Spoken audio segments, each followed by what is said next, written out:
इससे बड़ा सनातन धर्म का क्या दुर्भाग्य होगा महाराज। हमारे पिताजी क्या करते सरकार, जो दहेज का टीवी देखे उसकी छुट्टी में भी टीवी होता है महाराज।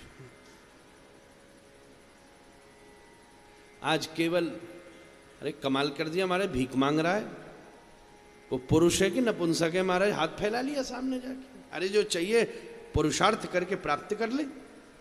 और ऐसी जगह जहां लेन देन करके ब्याह हुए हो महाराज, वहां किसी संस्कार की स्थापना नहीं हो सकती। कन्या छोटी थी तब पिता ने उसको 10 रुपए की चॉकलेट दिला देता था। वो और बड़ी हुई तो 10,000 रुपए का खिलौना दिला देता था। वो और बड़ी हुई तो महाराज 1,00,000 रुपया की या 50,000 रुपया की बात साइकिल दिला दी। वो और बड़ी हुई तो 1,00,000 1.5 लाख रुपया की उसको स्कूटर दिला दिया। वो और बड़ी हुई तो 2-5 लाख रुपया की उसको गाड़ी दिला दी। वो और बड़ी हुई तो 10-20-25 लाख रुपया को एक छोरो खरीद दियो महाराज। अब वो साइकिल को करती थी, स्कूटर को करती थी, गुड़िया को करती थी, चॉकलेट का करती थी, वही तुम्हारे छोरे को करेगी महाराज। संस्कार तो यही है। यहां कैसे भावना बने।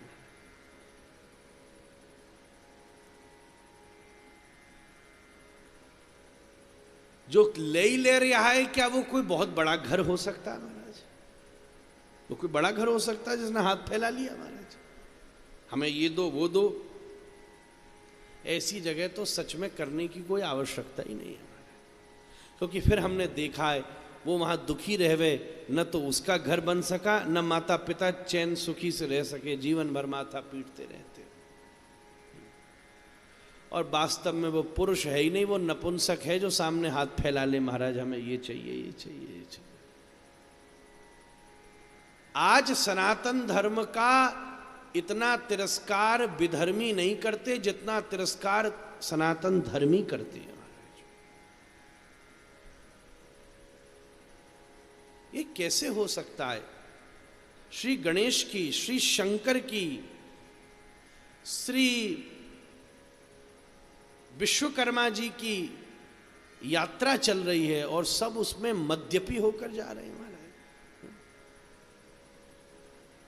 श्री देवी की यात्रा जा रही है और उसमें शराब पीकर नृत्य करना, इससे अच्छे हमें विधर्मी लोग लगते हैं महाराज।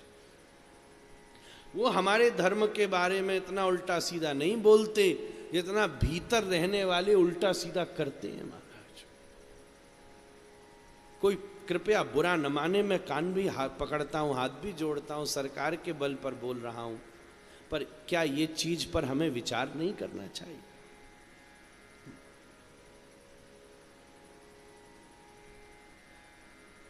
श्री गणेश जी का विसर्जन हो रहा है और एक तरफ भूत प्रेतों की तरह सड़क के ऊपर अच्छे घर के बालक, हम अपने आप को बड़े अच्छे घर का व्यक्ति समझते हैं, और सड़क के ऊपर नाच रहे हैं। सड़क पर तो नचकैया कौन नाचता है? अब आप क्या, सड़क पर नाचने से बड़ी दुर्दशा दूसरी नहीं हो सकती।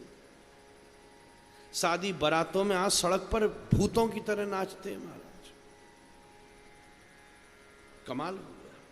बहन बेटियां, अरे मंच लगा हो, सभ्य परिवार जन बैठे हो, शोभे सदाचारी जन बैठे हो, उसके बीच में नृत्य की प्रस्तुतियां हो तो शोभनीय लगती हैं महाराज। राम जी के विवाह में बड़ी बड़ी नृत्य प्रस्तुतियां हुई हैं, पर केवल अपने आभूषणों का प्रदर्शन करती हुई, कामनियों को रिझाती हुई ये युवतियां ब्याहों में नृत्य करती कितनी दुर्दशापूर्ण लगती है महाराज। एक सभ्य परिवार का ये लक्षण नहीं है महाराज। जितना धर्म ने, सरकार शादी ब्याह में जितना सनातन धर्म का अपमान होता है इतना नहीं होता होगा किसी चर्च और किसी मस्जिद में महाराज। मैं कान पकड़ के बात कह रहा हूं। वेद का अपमान, यज्ञ का अपमान, ब्राह्मण का अपमान, विधि का अपमान, वृद्ध का अपमान, बता। एक तरफ यज्ञ कुंड हो रहा है, एक तरफ जूता चप्पल पहन के लोग डोल रहे हैं। ब्याह सामाजिक आयोजन नहीं है, ब्याह धार्मिक आयोजन है। आप वहां यज्ञ कर रहे हैं, वो सामाजिक आयोजन कैसे हो सकता है?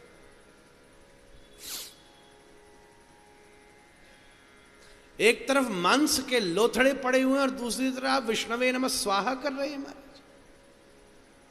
क्या उस आहुति को कोई देवता स्वीकार करेगा? निशाचर स्वीकार करेंगे। और जिस यज्ञ की शादी में निशाचरों को तृप्त किया हो, उस घर में कंस और रावण ही पैदा होते हैं महाराज। नहीं आ सकते सुभाष चंद्र बोस, नहीं आ सकते भगत सिंह, नहीं आ सकते महात्मा गांधी। कैसे? कमाल कर दिया। पहली बात तो रात्रि के समय शादी ही नहीं हो सकती। सूर्यास्त के बाद जब वेद मंत्रों के उच्चारण को ही निषेध कर रखा है। मुगलों के राज्य में जब हिंदू शादियों में समस्याएं होती थी, उस समय रात के समय शादी छुप कर करनी पड़ती थी। अब अखबारों में दे दे के शादी कर रहे हो, काय का डर है महाराज? उचित स्थान पर गौशालाएं हों, संत बैठे हो, ये सब कबाबी शराबियों को क्या जरूरत है वहां बुलाने की जहां यज्ञ करते हो महाराज? अलग अलग कर लो ना, भोज अलग रखो, खवाया पवाया, रिश्तेदार तृप्त किए, भगा दिए सवरे। जिस दिन यज्ञ करना उस दिन सात्विक जन बैठे हों, आपके हितैषी बैठे हों, महात्मा बैठे हों, गैया पास बंधी हो, गोमय से यज्ञ कुंड का लेप हो, शुद्ध सात्विक। अरे मुक्त कक्षस्तु यो विप्रह, बिना लांग लगाई धोती के और दुपट्टा डाले अगर कोई अग्निहोता, कोई यजमान यज्ञ करे तो हर एक श्रुवा से मधुरा डाल दी जाए, ऐसी आहुति होती है। या तो लंगोटी हो, अब शादी में लंगोटी बांधेगा तो कैसे काम चलेगा हमारा? पर कम से कम लांग हो, फिर लांग हो, ये सब व्यवस्था है। एक तरफ ऋण लेके, लोन लेके, केवल वो ईर्ष्या में डूबे हुए रिश्तेदारों को खिलाने के लिए 10-10, 20-20 लाख आदमी गांव का खर्च करने को तैयार हो जाता है। पर जिसके आशीर्वाद से शादी हुई है, उस ब्राह्मण को 500 रुपए की दक्षिणा देने में शर्म आ जाती है। कैसे सब? उस विवाह में जितना खर्च हुआ है उसका दशमांश ब्राह्मण की दक्षिणा होनी चाहिए, तब तो आनंद है। सीताराम जी का विवाह हुआ महाराज, पूरे जनकपुर में से भुखमरियां समाप्त हो गई होंगी, ब्राह्मणों के घर महलों की तरह भर गए होंगे महाराज। हम उस मिथिला प्रदेश के वासी हैं, अपने इष्ट जैसा नहीं पर उसके पद चिन्हों पर कुछ तो चल सकते हैं। पूरे विश्व को विवाह करना मिथिला ने सिखाया है महाराज, क्योंकि परमात्मा का विवाह मिथिला में ही हुआ है, परमात्मा का जन्म ब्रज में हुआ है, तो परमात्मा का विवाह मिथिला में हुआ है महाराज। ऐसा विवाह नहीं हुआ जैसा यहां हुआ। बताओ, शिव पार्वती विवाह में भी थोड़ी कुड़पड़ हो ही गई थी महाराज। श्रृंगार नहीं किया होता नारायण ने तो बाबा अकेलो ही लौटो हो। तो हिमालय को तो खोपड़ी घूम गई, कोई मुखहीन विपुल मुख काऊ, बिनु पद कर कोई बहुपद बाऊ। बताओ, अमंगल्यम शीलम। भोलेनाथ नंदी पर बैठकर आए और हिमवान को यूं देखा, साथ में भुजंग भी साथ मोड़ा, देखते ही हिमालय मूर्छित होकर गिर पड़े महाराज। ये अघोरी को भी आऊंगा अपनी छोरी। और हमारे ठाकुर जी के तो अब क्या बता मैं महाराज, लड़ाई दंगे के बिना एक शादी नहीं हुई महाराज। कभी छोरी पहले उठा के ला रहे हैं, कभी माँ पमाड़ो है वो, कभी स्वयंवर से उठा के ला रहे हैं, कभी कोई मान ना रही है। क्या करें, बड़ी मुश्किल थे हमारे लालन के ब्याह है महाराज। सब जानो, आप अवसर लगेगा तो कथा सुनाएंगे। रुक्मणी जी पमाड़ा करना पड़ेगा, बताओ। सब जाके छीन छान के, पहले तो शादी राक्षस विवाह हुआ है। राक्षसेन विदिनोद वह वीर्य शुल्काम, वीर्य शुल्क दे के भगवान श्री कृष्ण रुक्मणी जी का राक्षस विवाह। और ये रुक्मणी जी ने कहा है कि मुझसे राक्षस विवाह करो। राक्षसेन विदिनोद वह वीर्य शुल्काम, अपने पत्र में। परमात्मा ब्रज जैसा कहीं पैदा नहीं हुआ। ऐसा उत्सव नंदोत्सव, वहां भगवान का जन्म हुआ है। इसलिए राम के आगमन को रामनवमी कहते हैं बाबा। पर कृष्ण के आगमन को जन्माष्टमी कहते हैं, कृष्णाष्टमी नहीं कहते, क्योंकि परमात्मा ने पहली बार जन्म लिया है महाराज, इसलिए जन्माष्टमी है। पर मिथिला में परमात्मा ने ब्याह किया है महाराज, पूरे विश्व को ब्याह करना इस मिथिला की भूमि ने सिखाया है महाराज। ये देश भारतीय संस्कृति का वैवाहिक संस्कार का आदर्श है मिथिला की भूमि। मैं पूरे भारत से नहीं पर हर मिथिला वासी से प्रार्थना कर सकता हूं, आपके विवाहों में इतनी सात्विकता रहनी चाहिए जैसे सीताराम का ही विवाह हो रहा हो। संभवतः होती होगी, मुझे इसमें कोई संदेह नहीं है, फिर भी कहीं कमी हो तो आप सबको ही संभालना है।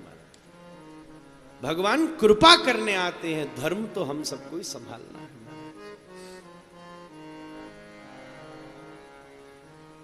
कैसी स्थिति है, शराबी होकर दूल्हा बैठा यज्ञ कर रहा है, कमाल। नशे में धुत परकम्मा दे रहा था, तीसरी फेरे में ही चक्कर आ गए, यज्ञ कुंड में जाए पड़ा बाबा। हमने कहा जय हो जय हो। सती की कथा बहुत बार सुनी थी, सता का दर्शन पहली बार ही किया है। व्रत रख के यज्ञ का विधान है महाराज, आप उसको भूल जाइए कि वो सामाजिक अनुष्ठान है। यज्ञ धार्मिक अनुष्ठान है, जैसे गृह प्रवेश होता है, जैसे और नामकरण हम करते हैं, जैसे अंत्येष्टि को भी एक संस्कार माना गया है, ऐसे ही विवाह भी एक संस्कार है, वो धार्मिक आयोजन है, उसमें सात्विकता चाहिए। जूता पहन के उसी हॉल में डोल रहे सब, वहीं यज्ञ के अगल बगल में, और यज्ञ नारायण नीचे और दूल्हा दुल्हन ऊपर बैठे सोफा पे। बताओ, पाम नहीं मुड़ती, कमाल हो गया।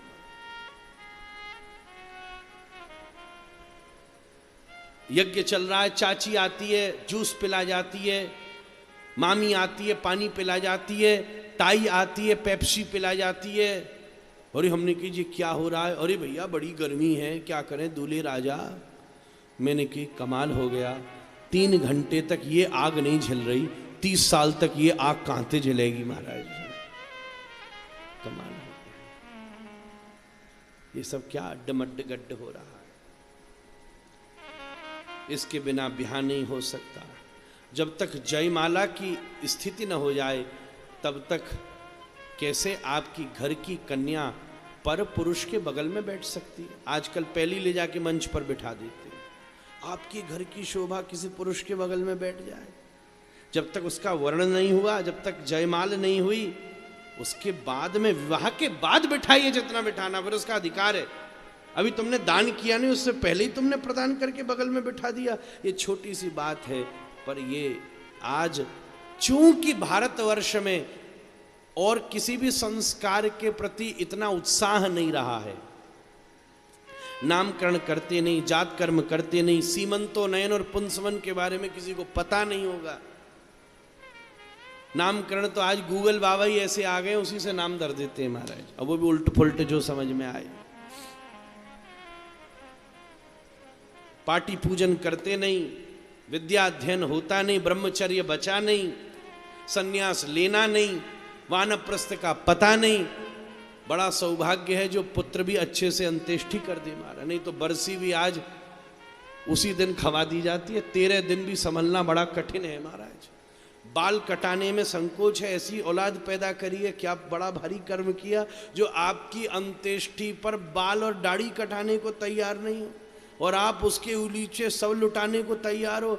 मैं तो एक प्रार्थना करूं, अगर करने को तैयार नहीं हो तो संपत्ति किसी आश्रम में दान कर आना, वो आकू मत दे देना महाराज। जो संस्कार करने को तैयार नहीं है उसके लिए संपत्ति धरे बैठे हो, जिंदगी भर रगड़ रहे हो, बाहर दौड़ रहे हो, न खा रहे हो न पी रहे हो, और वो तुम्हारे ताई बाल दाढ़ी कटा के 13 दिन भूमि पे सोने को तैयार नहीं है, व्रत रखने को तैयार नहीं है, एक ब्राह्मण वर्ष में जमाने को तैयार नहीं है। श्राद्ध आया है महाराज, इसमें ही मरे जाते हैं, पंडित जी घर बुलाने पड़ेंगे, खिलाना पड़ेगा, मंदिर ही दे आते हैं पूरी कचौड़ी, लो खा लेना अपने आप महाराज। ऐसी औलाद हमने पैदा करी है। जब निशाचरों के यज्ञ की आहुति से शादी हुई होगी तो ऐसी औलादें पैदा होंगी महाराज। यज्ञ की विधि है, जब तक उसमें वेद लक्षणा गौ माता की घृत की आहुति नहीं डाली जाएगी देवता स्वीकार नहीं करेंगे। आज होने वाले 90 क्या 99% यज्ञों में जो घी का प्रयोग है वो घी या तो भैंस का है या जर्सी गैयाओं का है महाराज। और यज्ञ का सबसे प्रथम सबसे आवश्यक कोई वस्तु है तो घृत है। वो घृत ही पर्जन्यों को आकर्षित करता है, ये उसका विज्ञान है महाराज। अब भैंसिया का अगर तुमने घी लेके और यज्ञ कुंड में डाला तो यमराज को तो आनंद आ जाएगा, क्या बात है, जय हो। अरे सामग्री जो चाहिए वही तो चाहिए, पानी की जगह छाछ पी सकते हो क्या? जो सामग्री तो सामग्री ही है। आप डॉक्टर साहब के पास जाओ, हमारे सिर में दर्द हो रहा है, डॉक्टर साहब बोले अच्छा सिर दर्द की दवाई नहीं है, छाती दर्द की दवाई है, खा ले। आप कहोगे मरवाओगे क्या भैया? भाई सिर दर्द की दवाई सिर दर्द को दी जाएगी, छाती दर्द की छाती दर्द को दी जाएगी। जब यज्ञ की विधि का वर्णन है तो उसमें कैसे कॉम्प्रोमाइज हो सकता है? जो उसकी सामग्री है वो तुमको सोने के नाम पर कोई पीतल दे दे, तुम लेना स्वीकार करोगे? जिस देवता को हमें आहुति प्रदान करनी है और उसकी सामग्री ही हमने सोने की जगह पीतल कर दी तो वो स्वीकार करेगा। और फिर उसके बाद लंबी लंबी लिस्ट महाराज, ये तो चाहिए वो तो चाहिए, ये तो देना है वो तो देना है, ये तो लेना है ये तो लेना है महाराज। सारी के सारे घर को उस दहेज प्रथा ने भ्रष्ट कर रखा है। और एक और मैं बात निवेदन कर दूं, स्त्री की भी कोई सबसे बड़ी दुश्मन होती है तो हमारे गुरुजी कहते थे स्त्री होती है महाराज। जब बहू आएगी तो सबसे पहले घर से वो डंडा टेकती, डोकरी निकसेगी और वह को हाथ पकड़ के वहीं पे अंदाजा लगा लीजिए जो कंगन पहन के आई है कितने किलो सोने का है महाराज। दांत टूट गए, आंख भेड़ा गई हैं, फिर भी वह शांति नहीं है महाराज। अगर घर में स्त्रियां एकजुट होकर के हो जाएं तो कौन सा पुरुष उसके प्रति अत्याचार कर सके? बताओ। ये सब संत के बीच में बैठा हूं पर यहाँ सब गृहस्थी, हम भी गृहस्थी ही हैं महाराज। इसलिए ये भागवत जी सिखाती है, पहला विवाह मानवों में हुआ है मनु शत्रुपा की कन्या का, तो कम से कम उस विवाह के प्रसंग में, और विवाह तो सीताराम जी के तो सब दैव विवाह हैं, तो सब भगवत विवाह हैं। मानवों का जो पहला विवाह घटा है वो विधिवत रूप से मनु और शत्रुपा के पुत्र कर्दम और देवहूति का विवाह है। कम से कम उसके आश्रय में हम ये तो सीख लें कि घर में ब्याह होना कैसे चाहिए। गुरुदेव कहते 2 प्रकार के कार्ड बनाओ, एक लाल एक हरा। जो अच्छे लोग हैं उन्हें हरा कार्ड भेजो कि आप जरूर आइए, नहीं आ सकते तो हम टिकट भी करके देंगे। और जितने शराबी कबाबी हैं सबको लाल कार्ड भेजो कि तुम्हें पतो भी चल जाए तो सारे आ मत जाइयो हमारे यहाँ, बल्कि हम 500 रुपया और मिठाई का डिब्बा घर ही भेज दे रहे हैं, मैं खा लेना, मैं आनंद से पका के पा लेना हमारा। क्योंकि यहाँ आके तो तुम यही करोगे कि वो शादी में ऐसा हुआ था, रायते पूरा भोज खवा देना, फिर भी कहेगा वैसे तो सब ठीक था पर नेक रायते में नॉन ज्यादा था। आपको क्या लगता है वो उनमें से कोई प्रसन्न होता है? सब प्रदर्शन का खेल है महाराज। दिन का विवाह हो, श्रेष्ठ सदाचार से युक्त हो करके हो। कम से कम मिथिला वासियों से तो मेरी इतनी अपेक्षा मैं रख सकता हूं। मिथिला वासियों से, पूरे विश्व को मिथिला ने ब्याह करना सिखाया है।